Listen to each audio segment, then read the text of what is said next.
graduate eh. Ano nangyari? Bakit ganon? Sobrang tagal. Eh, marami kasing utang ang mami kay Mayor eh.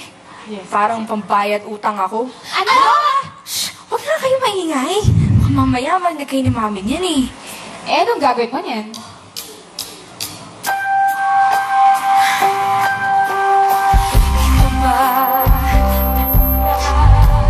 Ang buhay ko, bahala na.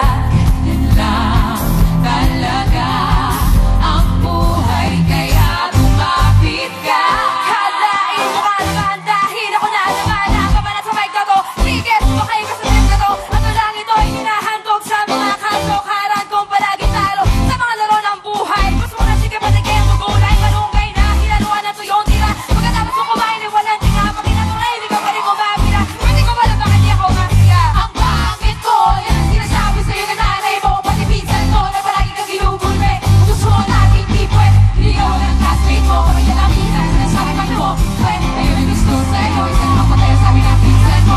Siyempre namamasyal laging luneta. Ako na doon ko ang lumang kaleta. Makalagin na walang etiketa. Buhay na parang isang ruleta. Nakakalarang palagi mo. Kaya makopya na hindi makakopya. Teacher na parang sinisabi. Ang grade ko parang lumahopya. Iba't nagira talaga ang buhay. Maratapos sa tindahan ng ukay-ukay. Ano man ang ating gawin. Kapalaran natin haharapin na lang. Di lamang ikaw ang may dinadala.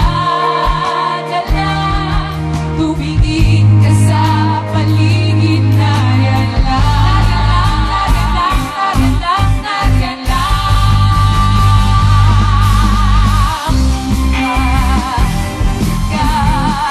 Ang buhay ko, bahala na. Yan lang talaga ang buhay, kaya umapit ka.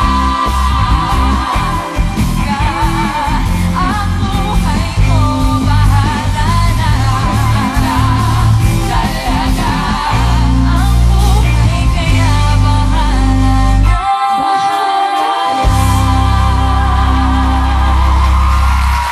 Sige, nandito. Kaya mo, sige naman. Excuse me?